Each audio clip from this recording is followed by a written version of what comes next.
la messe doit-elle être dite face au peuple ou dos au peuple? Question là un peu plus technique qui concerne surtout ceux qui vont à la messe souvent. Ça concerne tout le monde évidemment, mais ceux qui se sont posés cette question sont généralement ceux qui vont à la messe souvent. Quoique des fois c'est même pas sûr.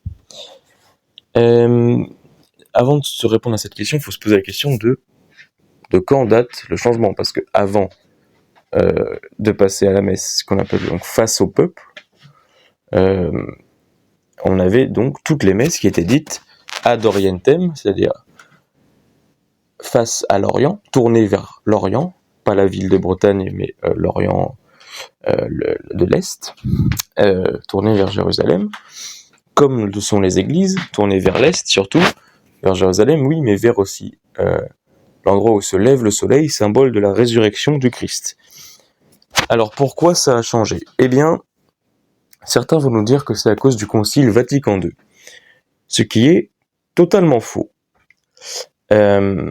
Si vous lisez les textes du Concile Vatican II, à aucun endroit de la Constitution sur la Sainte Liturgie ou même ailleurs, il est précisé qu'il y a un changement dans la tournure du prêtre à l'autel.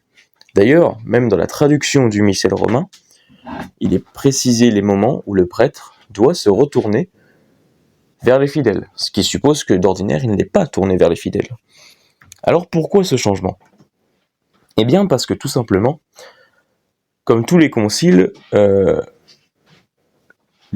sont faits pour résoudre une crise, résoudre un problème. D'habitude c'est plutôt une hérésie, par exemple le concile de Trente a été réuni au XVIe siècle, donc le concile de Trente c'est 1545-1563, il a été réuni pour contrer la naissance du protestantisme, et rappeler que ce que disait Martin Luther était une hérésie, était faux. Donc il ne fallait pas suivre les enseignements de l'Église. Eh bien, le Concile Vatican II, pour le coup, c'est le premier concile qui ne parle pas d'hérésie. Mais ça ne veut pas dire qu'il n'y avait pas de crise. Si le Concile Vatican II a été réuni, c'est parce qu'il y avait une crise un peu partout, avec ce qu'on sait des années 60, et qui aura son point culminant en France en mai 68, mais c'est tout le long des années 60, un peu partout dans le monde, et notamment en Europe.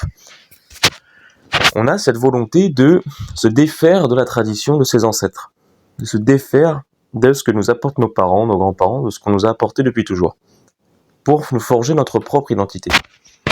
Ce qui est philosophiquement un peu bête, parce que notre identité est forgée par rapport à ce que nos parents nous apportent. Mais ça, c'est un autre débat.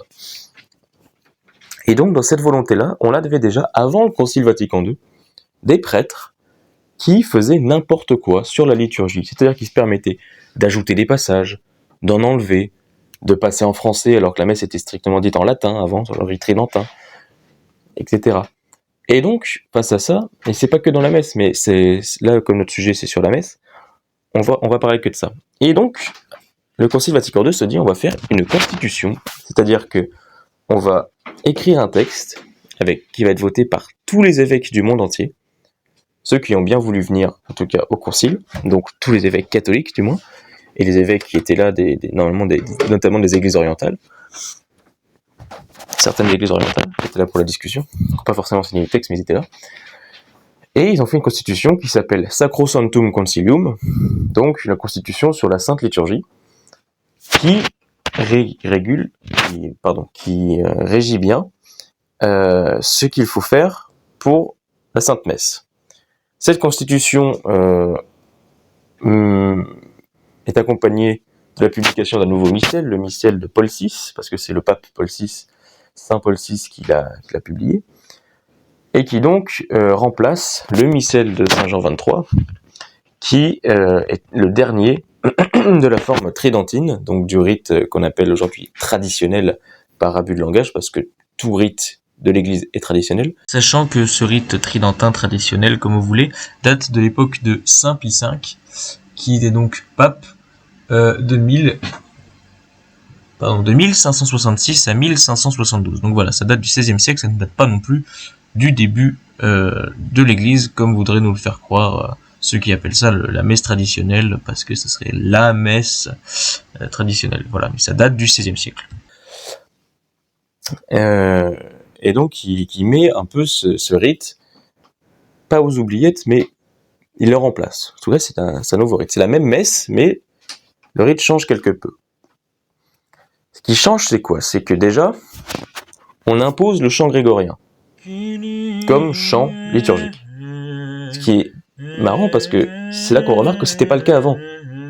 Et paradoxalement, quand c'était pas le cas, on l'utilisait. Alors que maintenant que c'est le chant liturgique de base, affirmé par l'Église, on ne l'utilise plus. Ce qui est juste, moi, ce qui me fait penser à un caprice un peu. C'est-à-dire que quand t'es enfant, si tu veux quelque chose, par exemple si tu veux des bonbons, ce qui t'intéresse, enfin les bonbons c'est pas un mauvais exemple, mais si tu veux quelque chose d'interdit, ce qui t'intéresse, c'est plus le côté de braver l'interdit que de vraiment avoir la chose. Si l'adulte te propose cette chose-là, tu vas peut-être moins enclin à l'avoir que si tu peux l'avoir par tes propres moyens. Et bah là c'est pareil. C'est-à-dire que le chant grégorien c'était pas officiellement autorisé, donc on l'utilisait, et maintenant que c'est autorisé, oh bah non, on va tester d'autres trucs qui sont pas tellement autorisés, comme ça on joue avec le feu. C'est toujours un peu comme ça. Malheureusement, c'est dans les traits de l'humanité, et c'est toujours un peu comme ça. Et donc le Concile Vatican II met ça en place, change notamment, permet l'introduction du français dans la messe, pas que en latin, enfin du français pour nous, parce que c'est la langue vernaculaire, pas que le latin, mais ça veut pas dire qu'il faut supprimer tout le latin, comme dans les messes d'aujourd'hui. Et voilà, pour ça. Et concernant la place du prêtre à l'autel, comme je le disais tout à l'heure, lisez le Concile Vatican II, il est disponible, si vous voulez, en librairie, en texte intégral, ou alors même sur Internet, gratuitement, sur le site du Vatican, vous avez le Concile Vatican II, le texte du Concile Vatican II, lisez les textes, vraiment, c'est très important, lisez les textes, vous verrez dans la Constitution Sacrosanctum Concilium, qu'à aucun moment, l'imposition du prêtre à l'autel n'est mentionnée.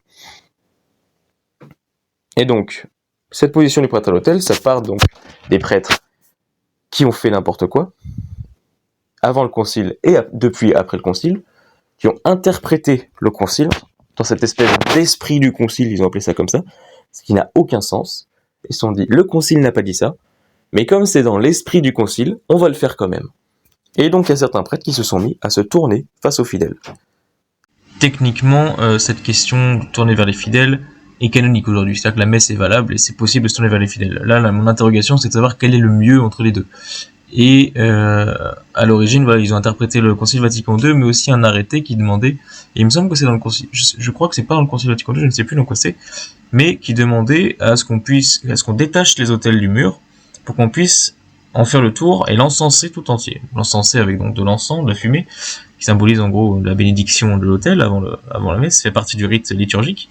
Et donc l'institution ecclésiale avait demandé à détacher l'autel des murs, de maître autel des murs, pour pouvoir faire le tour et l'encenser. Et donc, du coup, certains l'ont interprété comme, maintenant que c'est détaché du mur, on peut faire la messe derrière pour être en face des autres. Voilà, c'est ça la vraie origine de ce, mais ça n'empêche pas que ça a été interprété un peu n'importe comment. De plus en plus régulièrement pour que ça devienne la norme. Pourquoi ? Parce que ils justifiaient ça en disant que le fidèle était exclu si le prêtre lui tournait le dos. Ce qui est absurde, parce que si on regarde bien, le prêtre ne lui tourne pas le dos. Le prêtre se tourne simplement dans le même sens que l'assemblée. Et en fait, on passe d'une position qui était moins cléricaliste, en fait, que celle d'aujourd'hui, si on regarde bien. Parce que le prêtre tourné vers l'autel, il est tourné dans le même sens que les fidèles pour porter la prière des fidèles vers Dieu. Et il offre le sacrifice à Dieu le Père. Alors que quand le prêtre est tourné vers nous, à qui il offre le sacrifice, symboliquement ? À nous ? Ou à Dieu ? À Dieu le Père ? Parce que s'il est tourné vers nous, la question se pose. Alors dans les faits, il offre toujours le sacrifice au Père, c'est pas la position qui change, mais... D'ailleurs, quelle que soit la position du prêtre, que la messe soit en français, en latin, ou en tridentin, ou dans le rite de Paul VI, la messe est toujours valide. Voilà, donc c'est vraiment une question juste de symbole et de logique dans le symbole. Mais la messe est toujours valide. Je sais plus si je le dis après, mais je préfère le préciser trop de fois que d'oublier de le dire. Symboliquement, nous on est des êtres qui ont besoin de symbolique. On a besoin de se représenter les choses. Et si on nous complique, en nous mettant des bâtons dans les roues, en flattant notre ego, parce que c'est ça, c'est flatter l'ego, le fait que le prêtre se retourne vers nous. C'est flatter notre orgueil. Et l'orgueil, c'est le premier péché, c'est le péché originel, se croire comme des dieux, c'est l'orgueil. Eh bien, sans aller jusque-là, quand le prêtre se fait la messe face à nous, c'est pour flatter notre orgueil de fidèle. Parce qu'on ne peut pas se mettre comme le prêtre face à l'autel, on ne voit pas tout ce qui se passe sur l'autel, sachant que, attention, un spoiler, le prêtre, il met juste une hostie dans la patène et du vin et de l'eau dans le calice. Voilà, c'est pas non plus très grave si on le voit pas, d'autant plus qu'il y a l'élévation. C'est pas comme dans les églises orientales, si vous regardez, ils ont gardé le rite d'avant, que ça on en a abandonné pour une bonne raison, où ils fermaient le rideau au moment de la consécration, c'est-à-dire que les fidèles ne voyaient pas, et d'ailleurs aujourd'hui dans les églises orientales, par exemple l'église arménienne, c'est toujours comme ça, les fidèles ne voient pas la consécration. Donc on n'est pas mal lotis dans l'église catholique. Et pourtant on cherche encore plus à voir. C'est un peu la boîte de Pandore, si vous voulez, dès qu'on autorise un truc, bah ça s'enchaîne. Eh bien, il faut réfléchir au sens. Il faut réfléchir, qu'est-ce qui est le plus symbolique, qu'est-ce qui est le plus intelligent pour nous faire comprendre le mystère de la Sainte Messe, qui est à la fois, oui, la Sainte Seine, le dernier repas du Seigneur, évidemment, mais c'est aussi et surtout le renouvellement du sacrifice du Christ en croix, de la passion du Seigneur. Et le fait de faire ça en parlant en français, tourné vers les fidèles, avec des chants qui sont beaux pour la plupart, mais certains sont très niais et très mièvres. Et encore que ça, c'est pas le plus grave. Quand on voit dans certaines églises les gens qui se trémoussent, qui tapent des mains, qui sautent alors qu'on a sur l'autel le renouvellement du sacrifice du Seigneur, on peut se poser la question, est-ce qu'on a vraiment compris le sens de la messe? Est-ce qu'on n'est pas en train de transformer la messe en cérémonie de louange? Parce que la messe c'est un sacrifice, ce n'est pas un temps où on tape dans les mains. Eh bien, ça enlève ce côté sacré. On n'a plus cette distinction entre sacré et profane, en fait. On a l'impression, des fois, on voit même des fidèles qui se rassemblent autour de l'autel et on se demande, mais ont-ils compris, avons-nous vraiment compris le vrai sens de la messe, en fait? Est-ce qu'on nous l'apprend encore, ou est-ce qu'il faut qu'on fasse des recherches par nous-mêmes? Parce que ce que je vous dis là, c'est des choses que j'ai trouvées par moi-même, avec un ami qui m'a conseillé ça, mais jamais on m'a appris ça. Et j'ai eu l'impression d'être trahi, en fait. Quand on m'a dit depuis tout petit que c'est le Concile Vatican II qui avait dit que la messe devait être en français et face au peuple, c'était un gros mensonge. Mensonge sans doute pas intentionnel dans la plupart des cas, mais ça reste ce qu'on appelle un péché par omission, c'est-à-dire qu'on n'est pas allé vérifier ce qu'on nous a raconté, à tort ou à raison, parce que les prêtres, on est censé leur faire confiance quand ils nous disent quelque chose, et même je suis persuadé que la plupart des prêtres qui nous disent ça pensent avoir raison. Mais le problème, c'est que ça doit pécher à la source, je sais pas d'où ça vient, je ne juge personne là-dessus, mais force est de constater que c'est un mensonge et que ce n'est pas vrai quand on va vérifier les textes. C'est pas ma faute, c'est dans les textes, c'est comme ça. Et tout le monde croit ça encore aujourd'hui. Mais lisez les textes du Concile, c'est une mine d'or, c'est génial, c'est publié par tous les évêques du monde, validé par le pape, donc ils ne peuvent pas se tromper, c'est pas possible. Il y a 1000 fois plus de chances, déjà dogmatiquement parlant, ces constitutions sont infaillibles parce que le pape les a approuvées, et surtout, il y a 1000 fois plus de chances pour que nous, fidèles, laïcs, seuls dans notre coin, nous nous trompions face à tous les évêques du monde. Sans que les évêques ont reçu la plénitude du sacerdoce, alors que nous, on est baptisés, mais les évêques sont au-dessus de nous, de la hiérarchie. Faut pas oublier de ça. Faut arrêter de se croire égal aux évêques, c'est pas vrai. Face à Dieu, oui, mais les évêques ont un pouvoir en plus par rapport à nous. Il faut avoir l'humilité de le reconnaître. Et les prêtres, c'est pareil. Les prêtres sont entre les évêques et nous. Les prêtres, c'est le sacerdoce par entier, c'est pour aider les prêtres. Pour aider les évêques. Donc voilà, il faut réfléchir à cette place du prêtre dans la liturgie. Est-ce que le prêtre est là comme un enseignant, c'est-à-dire qu'il est face à nous, il nous fait son cours de consécration, c'est-à-dire que chacun peut juger les faits et gestes du prêtre, chacun peut faire ça, chacun peut voir ce qu'il veut, chacun est content parce que oh là là, oui, on tape des mains, c'est joyeux la messe, on voit le prêtre, c'est trop bien, on est tous réunis vers nous. Mais est-ce que quand le prêtre est tourné vers nous, c'est pas un peu exclusif ? Dans le sens où, quand on est tous tournés vers l'autel, on est tous tournés vers Dieu, y compris le prêtre. Quand le prêtre est tourné vers nous, ne sommes-nous pas enfermés dans une espèce de boucle qui nous empêche de regarder au-delà et qui nous enferme entre justement cette figure du prêtre et notre figure à nous. Parce que oui, entre nous deux, il y a l'autel. Et du coup, ça voudrait dire que le prêtre est plus important que nous parce que entre nous et le prêtre, il y a l'autel? Non, c'est pas intelligent. Le prêtre représente Jésus-Christ, qui s'offre au Père. Mais c'est un homme aussi avant tout. Un homme qui porte la prière des fidèles. Et donc il est 1000 fois plus logique que le prêtre soit tourné vers l'autel, vers l'Orient, vers la résurrection du Christ, que vers nous, pauvres fidèles, qui avons besoin de ce symbole pour comprendre le vrai sens de la messe. Et je voudrais faire un dernier point, un dernier parallèle pour finir ce vocal qui est déjà très long, en vous montrant ce tableau assez connu de la Trinité de Roublev. Donc un tableau qui représente 3 anges, dans lesquels on reconnaît le Père, le Fils et le Saint-Esprit. Le Fils Jésus au milieu, tourné la tête vers le Père et montrant l'Esprit à droite.